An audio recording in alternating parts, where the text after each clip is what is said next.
I think what we have learned during the pandemic and all the upheaval that's happening in the world, there's enough hate out there. We don't need to add to it.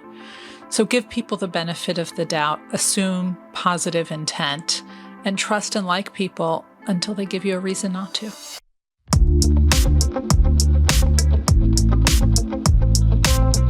Welcome to the Seismic Shift podcast, where we explore the shifts that are shaking up the way that we work and the way that we live. Y'all, I am so excited today that I'm kind of bursting, and I'm going to try to control my energy, manage my energy, because two of the favorite women in my professional world are on this podcast with you all today, and they are intellectual rock stars, and they're just freaking cool, and they'll get you thinking differently. So I'm going to do the introduction of how I know these two fabulous women, and then I want them to take the floor to share their stories. But first, I want to say welcome, Dr. Ruth, and welcome, Ayse. Hello. Hi from New York City. Hi from Paris, Michelle. Yes, exactly. Yes. And so going back, Dr. Ruth and I bonded immediately in the 100 Coaches group because we were in a breakout group together and realized, A, we were both academics, and B, we were both about to launch our very first book. She launched The Success Factor, which just, oh my gosh, she's crushed it. And then I launched The Seismic Shift in Leadership. Fast forward, so we became really, really good friends going through very similar, publishing your first book for anybody who's done that is daunting. And so we bonded over that. It is like giving birth. Thank you so much for saying that. That's how I felt.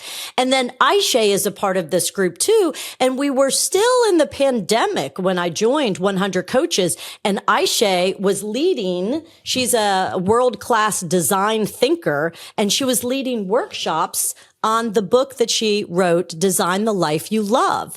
And so I would pop in on these workshops and just found the community and the connection to be incredible. And so Ayse and Dr. Ruth and I have bonded in this incredible circle of 100 coaches where we all share Marshall Goldsmith as our mentor.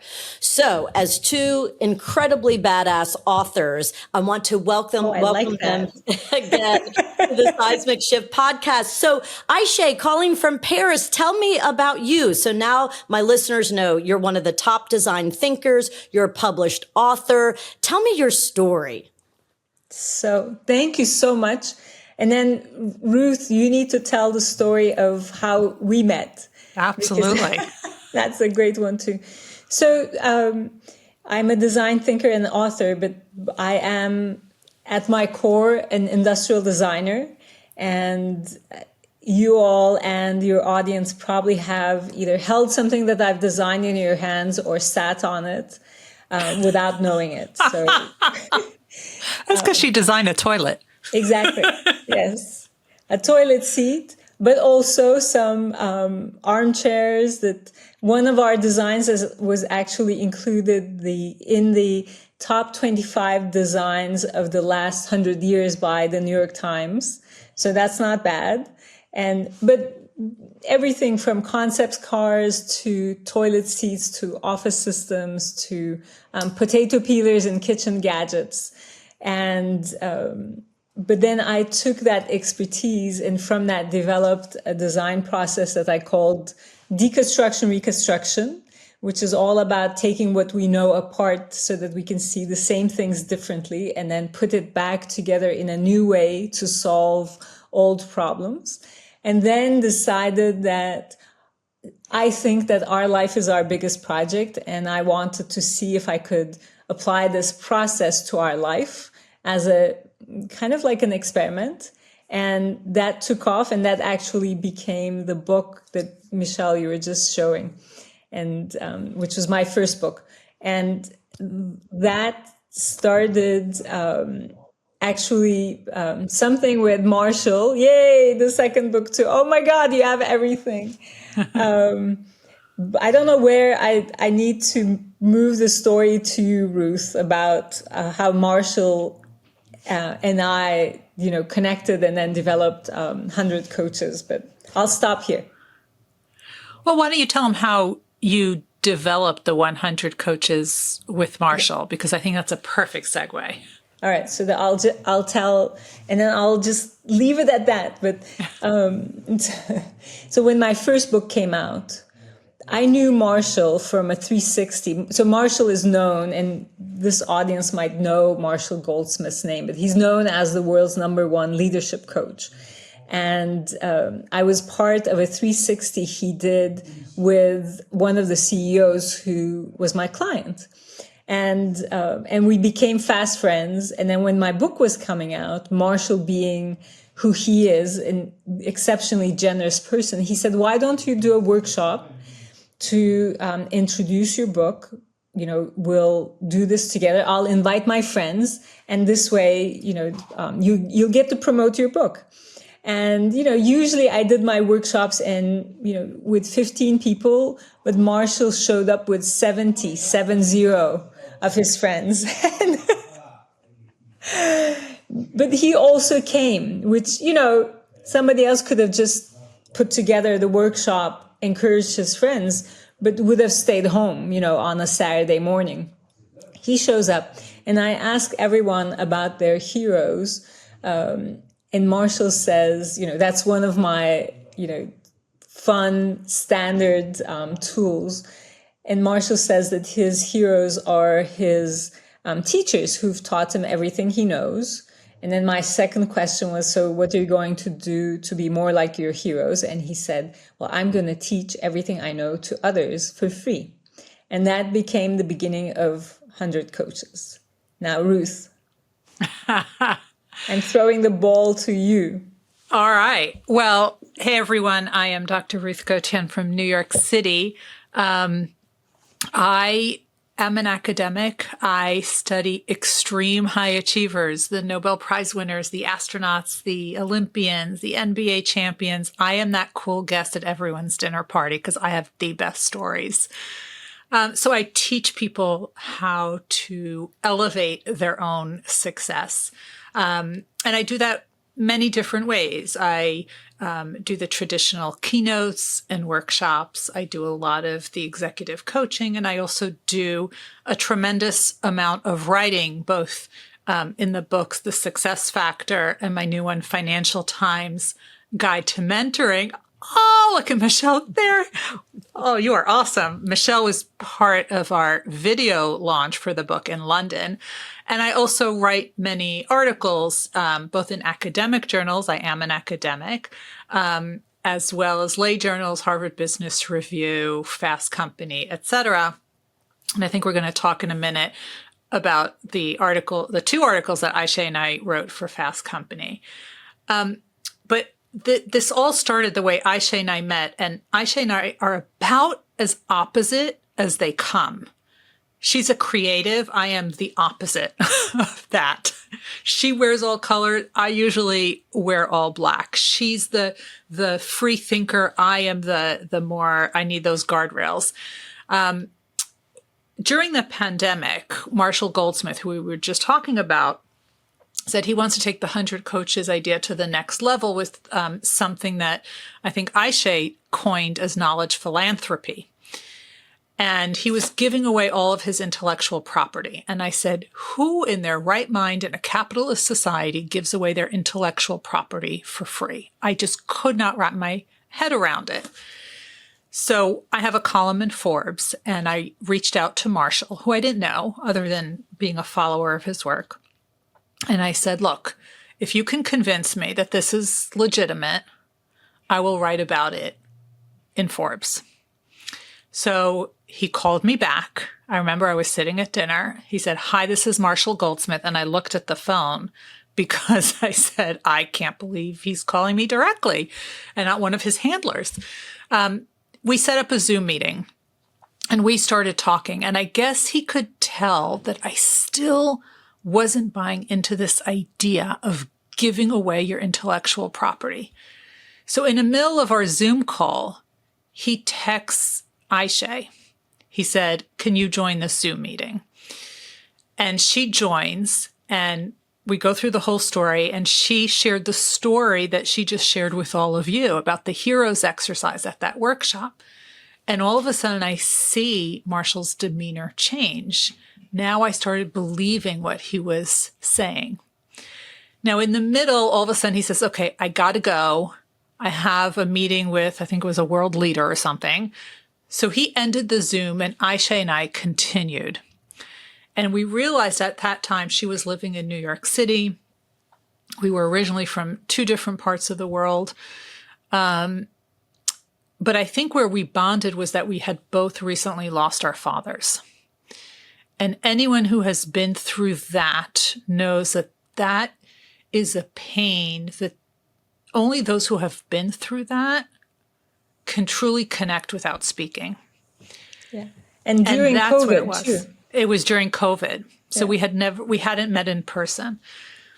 And this went on and it flourished and we continued to call and text. And Michelle, like you, I joined one of her workshops and was blown away.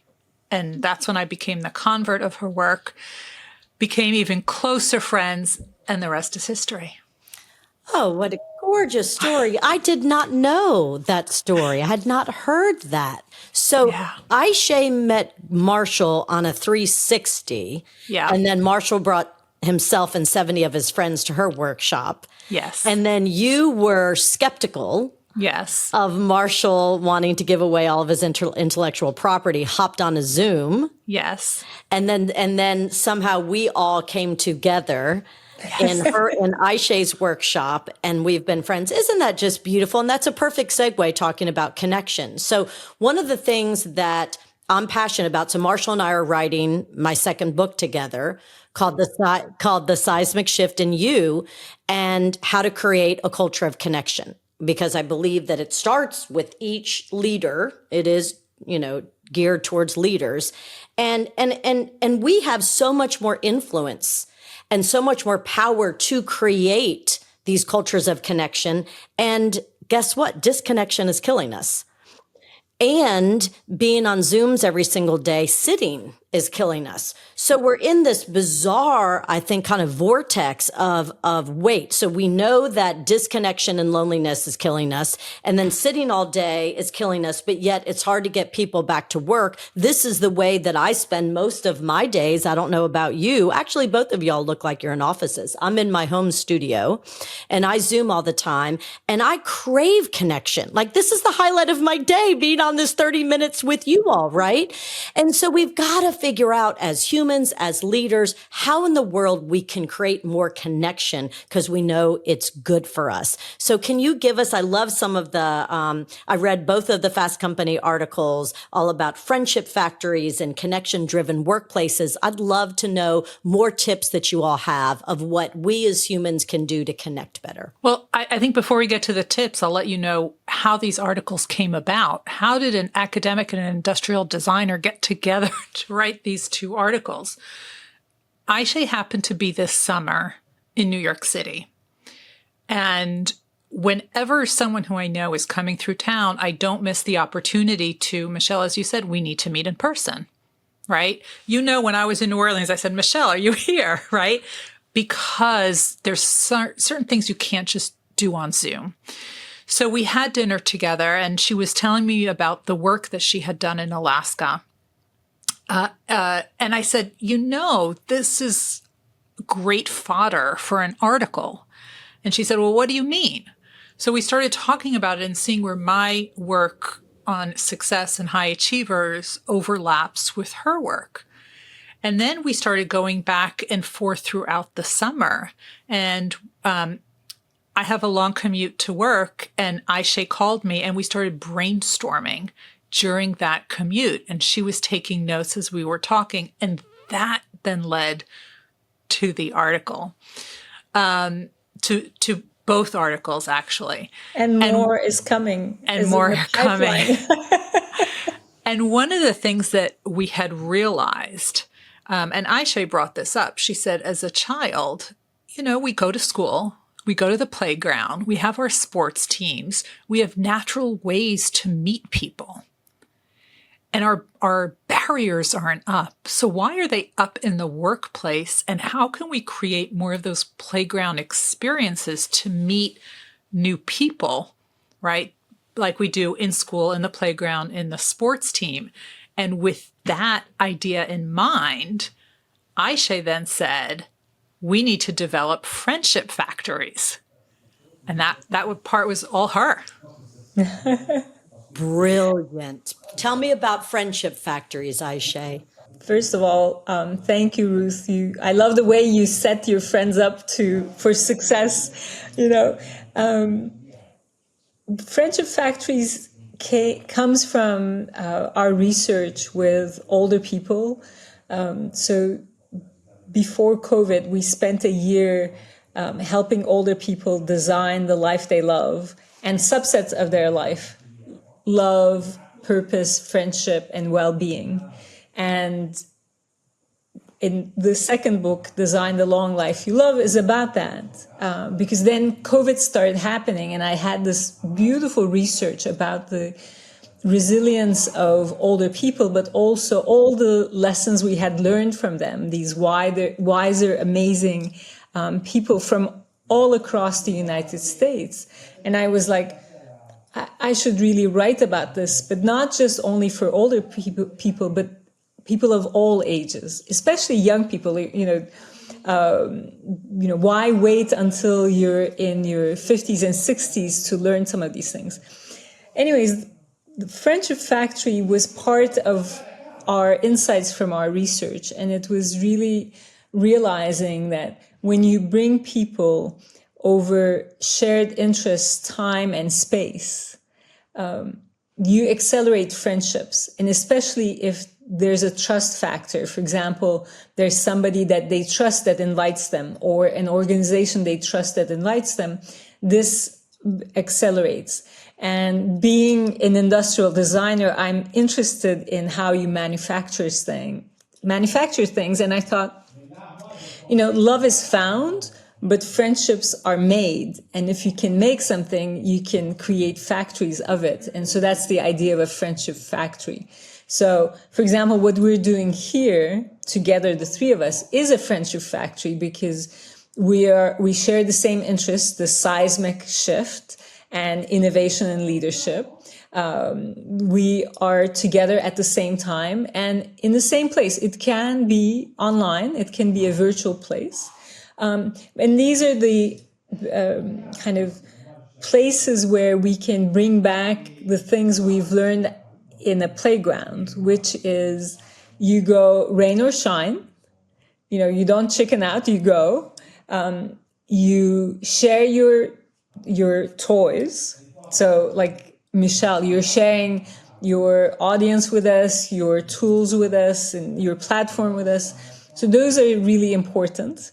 And you play together. So that's the idea of, a friendship factory, but with what we know from our playground experience can be incredibly helpful.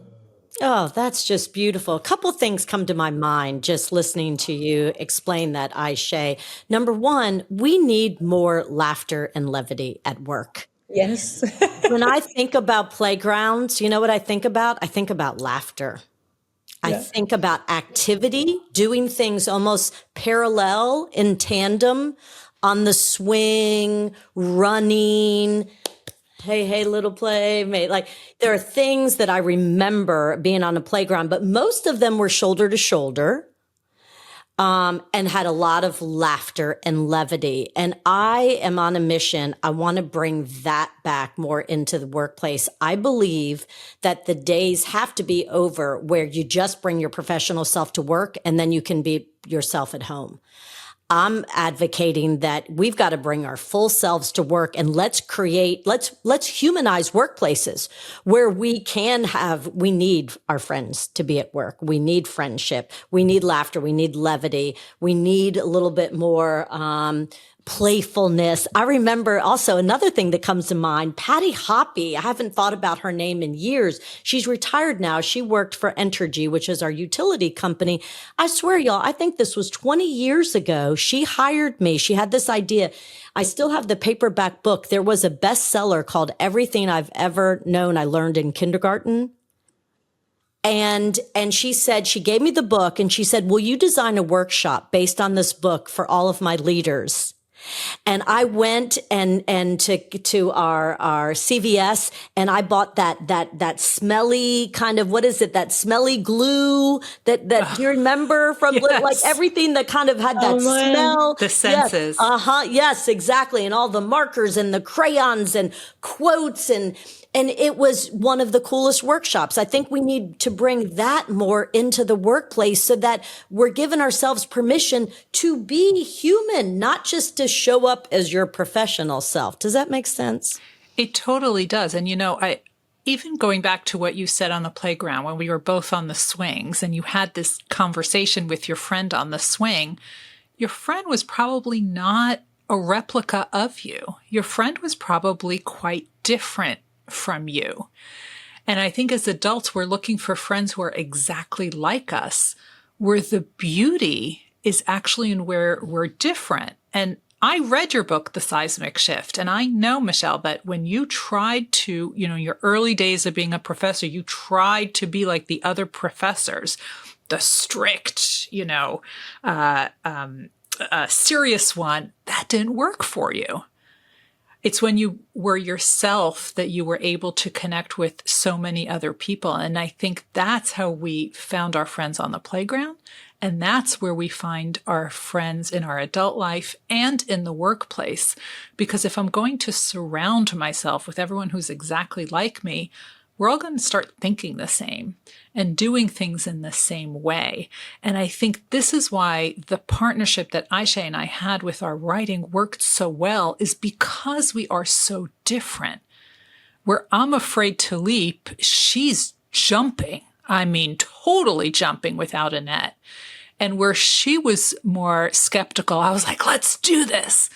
And I think that combination is what worked so well, because we were able to play to each other's strengths and help each other through those challenges, where now it's not such a challenge anymore. Now it's not a challenge. It's not a fearful challenge. It's, I'm excited to do this challenge. You want to know why? Because both of y'all are bringing your own individual superpowers to the table, and you're celebrating each other's differences. So when I think about you, Ruth, and I think about your first bestseller, The Success Factor, you really uncovered that each of these Nobel Prize winners, astronauts, elite athletes, they recognize at an early age that they had a superpower and they went with it, right? They did not try to be like anybody else. And so I love that you're using y'all's friendship as this metaphor of what really works and why we need to be friends at work, even though we're different, but how to celebrate each other's superpowers. So I love friendship factories. I also want to explore a little bit more about trust. A lot of my conversations, when I think about equations, I'm more like Ruth. I think of equations, y equals mx plus b. I think of independent variables and dependent variables. And so I think about contributing factors to, if my goal is to help leaders create a culture of connection to drive whatever their results, right? I'm looking at kind of the antecedents. What comes first? What do you have to build first? I believe that we need to create opportunities for conversation, commonality, and connection to build that trust. And then when you have that trust, then it's like a rocket ship. That's how I see it. How do you all see it? One thing that we have started with my team is just like you were saying, this disconnection is killing us. I mean, it's not a metaphor. It literally is, the worst thing we could do for our health. And we saw the kind of this call for what we can do against loneliness and isolation as something that, that drives our purpose. And so we wanted to use our process, which is, Michelle, what you were saying in the beginning. First, you need to know yourself. Then you need to work with each other. So we developed a program that we're calling Design Connections, which is, instead of telling people, you should do this, you should do that to design your connections or develop them, it's really about getting them to connect with themselves as a person who connects. You know, what's your style? What's your superpower, your kryptonite, your challenges, your opportunities? And then from that, collaborate with other people. And that's, to me, collaboration is probably the key to trust, is helping each other. Because, collaboration is truly what Ruth and I are doing. What she's describing is we're helping each other and we're completing each other. And when you do that, and when you let other people be who they are, you know, in the best way possible, and they let you be who you are, which is, I think, Ruth loves the fact that I'm a designer. I love the fact that she's an academic and that we think differently, but together we create something that's unique. And that builds trust. So it's this combination of knowing who you are and then collaborating. And from that, developing your own set of rules or tricks or habits to build and accelerate your connections. I think that awareness and intentionality is really what can make a change. Especially in corporations, because, you know, we've lost the connection muscle and we do need to strengthen it. Well said. We have lost the connection muscle. We do need to strengthen it. And I want to pivot real fast while I have you, Ayse, talking about design. One of the chapters that Marshall and I are working on is you've got to shift your environment in order to get better at connections. And we need more collaborative workspaces. Can you talk to this, both of you all? Can you talk to the importance, the necessity, and any tips that you have of how we can influence our workspaces to promote collaboration and connection? Ruth, actually, you have some great ideas around that, both architecturally, but also around mentoring. Do you want to go start? Yes, I think, well, one of the things that I noticed that all high achievers had in common was that they surrounded themselves with mentors. And that was the ability of how we can form connection with other people, because mentoring is no longer the way we used to be, where it was somebody senior, you know, in the C-suite. Now it's at any level. Right? Ayse mentors me all the time. Michelle mentors me all the time. It could be someone senior to you, at your level, junior to you. And we are no longer constrained by space. Ayse and I are in 2 different countries, 2 different time zones. Yet we can still have that mentoring relationship. It could be in person, as we had during that dinner in New York City. It could be on the phone, as we had during those meetings, during my commute. It could be when she was recently here, we met up for lunch and we had another conversation. So we can do that. We can have those collaborative spaces. There's a lot of research that shows those open office plans are not as great as we thought that they are, but having those spaces where you can go and be together while also be alone so that you can do your deep thinking, I think is so critical. I do want to add something to that trust question. I agree 100% that we need that trust. What I find the older I get is that building that trust is a lot of work. It's a lot of work and I'm tired. So I made that shift, and maybe this was my seismic shift, but it's proven to work, is that the older I get, I like you and I trust you until you give me a reason not to. Now, does that mean that I've been burned in the process? Absolutely. By people I never saw it coming. But I have also made great connections, great work relationships, and great friends, irrespective of gender, religion, culture, geographic location. I think it just opens up a whole world. Oh, that's beautiful. Ayse, do you want to close out and give our listeners some tips? As we just heard from Ruth, great tip on trust. First trust until you give me a reason not to. Can you share some tips from a design perspective of how we can create spaces that promote collaboration and connection? Physical spaces are really important. So I was at a conference in Spain this summer, and one of the leaders that I was talking to was saying she's losing talent because they are working remotely, and people want to go in or choosing offices where there's a physical office and people are required to come to work. So I think that every company is different. There are different styles, but being able to have that option that you can have meetings like this, us together sharing ideas online, but complementing that with physical spaces, but also activities. I find that we've lost intentionality at offices. There used to be, I don't know, like people would hang out after work, I used to say that I built trust in bathrooms, in the women's bathrooms, basically. You go into a bathroom with a woman executive and you talk about either like your period or your kids or something, and you immediately bond. So those things, like the spontaneous connection points, are also incredibly important. And what we found in our research, some very simple things like smiling, going into a meeting room with a smile, introducing yourself to people, shaking hands.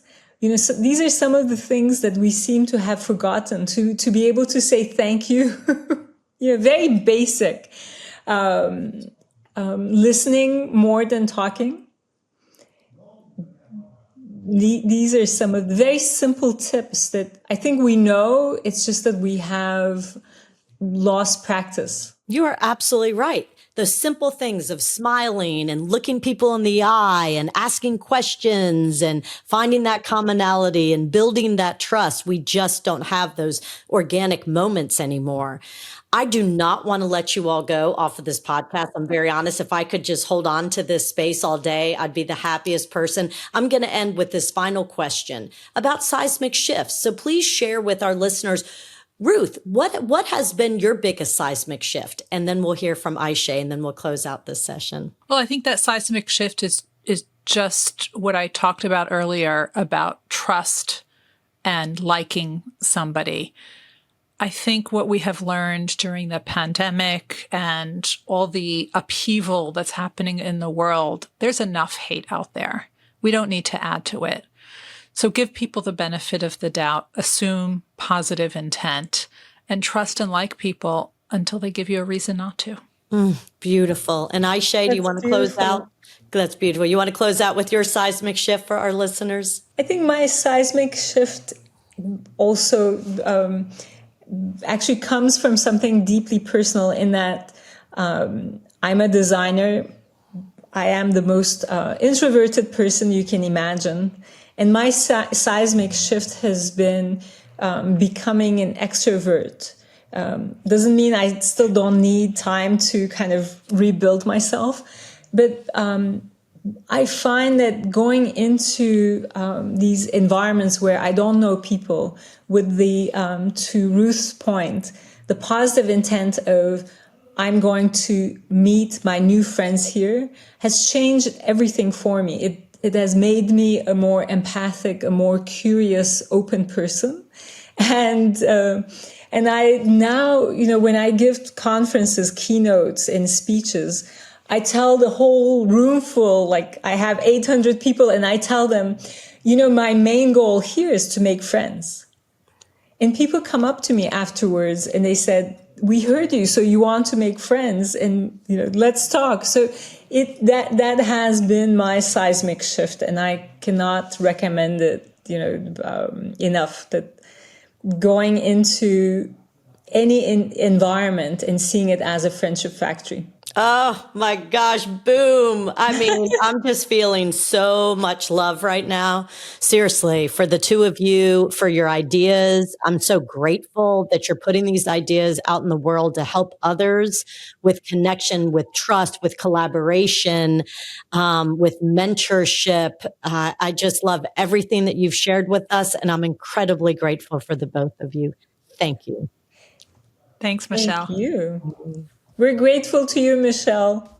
Bring on the seismic shift. That's right. That's right. And thank you all to our listeners of the Seismic Shift podcast. Until we see you again, have a beautiful day. Bye now.